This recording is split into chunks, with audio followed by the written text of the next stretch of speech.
जयपुर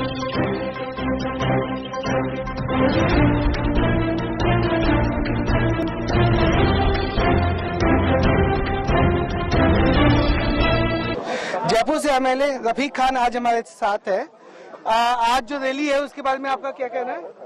आज की रैली एक ऐसी रैली हुई जिसमें बिना आह्वान करे जनता लोग बाग अपने घरों से खुद निकल के आई और उनको मालूम है कि इस विधेयक की जो एक कानून नया बना है और जो कानून लाया गया है वो आम आदमी की जन भावना के खिलाफ है।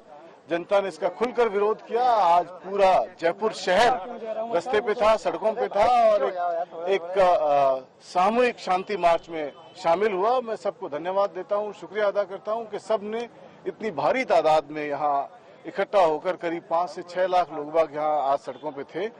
और मुझे पूरी उम्मीद है कि अशोक गहलोत जी के नेतृत्व में जो आवाज यहाँ से उठी है वो आवाज केंद्र तक जाएगी और केंद्र सरकार को मजबूर होकर ये एक्ट वापस लेना पड़ेगा, ये कानून वापस लेना पड़ेगा। मोदी जी का कहना है कि जो कैब का विरोध कर रहे हैं वो देशद्रोह पे उतर रहे हैं। क्या मतलब क्या इशू है और क्यों मतलब अब वो विरोध क्यों हो रहा है कैब का? अब वो कैब की शक्ल में नहीं है। जो सिटीजन अमेंडमेंट बिल था वो अब सिटीजन अमेंडमेंट एक्ट बन चुका है और ये एक्ट आम जन भावना के विरोध में है। खाली नंबर से पास करा लेने से कोई कानून नहीं बन जाता।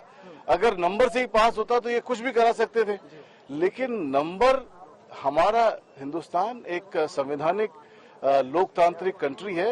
यहाँ लोकतंत्र की हत्या करके कोई भी कानून नहीं बनाया जा सकता। ये आवाम सड़कों पे है, ये बता रही है कि जो कानून आपने बनाया वो लोकतंत्र विरोधी है। तो लोकतंत्र के हित में इनको ये कानून वापस लेना पड़ेगा। लोकतंत्र वही कहलाता है जहाँ जनता की, आम आदमी की आवाज को सुना जाता है। मेरा दावा है और मुझे पूरा विश्वास है कि केंद्र सरकार को ये कानून वापस लेना पड़ेगा। आज इसकी आवाज जयपुर शहर से उठ चुकी है और ये लड़ाई खत्म नहीं होगी जब तक ये कानून वापस नहीं लिया जाए। प्रधानमंत्री नरेंद्र मोदी जी का कहना है कि देश का जो मुसलमान है वो देश का मुसलमान है, वो देश का नागरिक है, तो उसमें आपत्ति क्या है? अगर घुसपैठियों को अगर नहीं ले रहे हैं उसमें आपत्ति कहाँ नजर? इन्होंने किसी भी हमारा संविधान इस बात की इजाजत नहीं देता कि किसी भी धर्म के आधार पे आप एक कानून बनाओ। जो आदमी हिंदुस्तान में है और यहाँ की नागरिकता लेना चाहता है, यहाँ का शरणार्थी है, उसको धर्म के आधार पे आप रिफ्यूज नहीं कर सकते। और जहाँ तक वो मुसलमानों की बात करते हैं, ये वही मुसलमान है जो आजादी की लड़ाई में कंधे से कंधा मिला करके जिसने आजादी की लड़ाई लड़ी। और ये जो आज जो बातें कर रहे हैं, जो राज में बैठे हैं आरएसएस के प्रचारक, आरएसएस जैसा कि राहुल गांधी जी ने माइक पे कहा दिल्ली के अंदर कि मैं राहुल सावरकर नहीं हूँ, मतलब वीर सावरकर जी ने यहाँ अंग्रेज सरकार से माफी मांगी। मैं ये बात कहना चाहता हूँ कि जो पार्टी जिनका आजादी की लड़ाई में नाखून कटाने का योगदान नहीं है, और वो उन लोगों का फैसला कैसे कर सकती है जो आजादी की लड़ाई में शामिल हुए और जिन्होंने आजादी की लड़ाई लड़ी। तो ये कानून लोकतंत्र की हत्या है, संविधान विरोधी है। इस कानून को बीजेपी को वापस लेना पड़ेगा। थोड़ा सा आप इस पे विचार बताएं, पब्लिक को भी बताएं कि देश मतलब लोकतंत्र की हत्या कैसे है। अगर प्रधानमंत्री जी बोल रहे हैं कि देश का जो भी नागरिक है, चाहे हिंदू हो, मुसलमान हो, सिख हो, ईसाई हो, किसी को भी बाहर नहीं निकाला जाएगा। लोकतंत्र की हत्या ऐसे है, मैं आपको समझा दूं, लोकतंत्र की हत्या ऐसे नहीं, लोकतंत्र की हत्या ऐसे है कि कोई भी कानून, कोई भी संविधान धर्म आधारित कानून नहीं बन सकता। जन भावना, इंसान और इंसानियत एक है। इंसान को इंसान समझा जाए। धर्म के आधार पे आप ये तय नहीं कर सकते कि इसको नागरिकता दें या इसको नागरिकता नहीं दें। ये संविधान विरोधी है।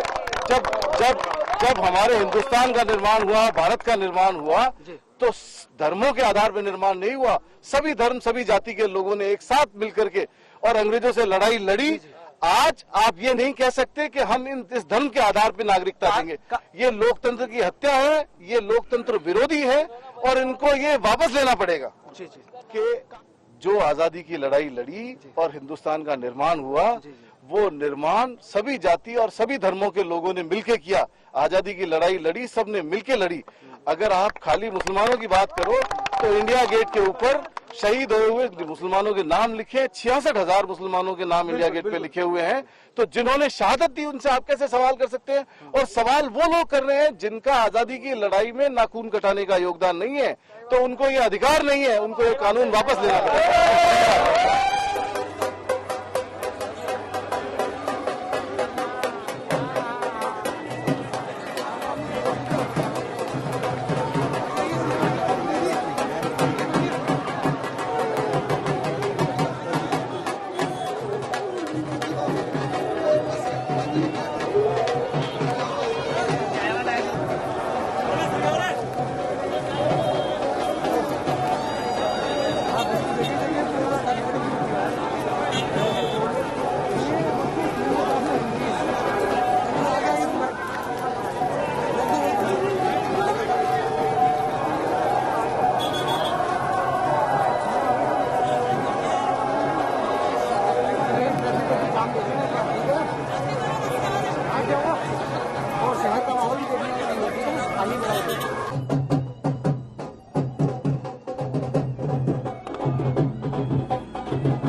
गणपति कृपावती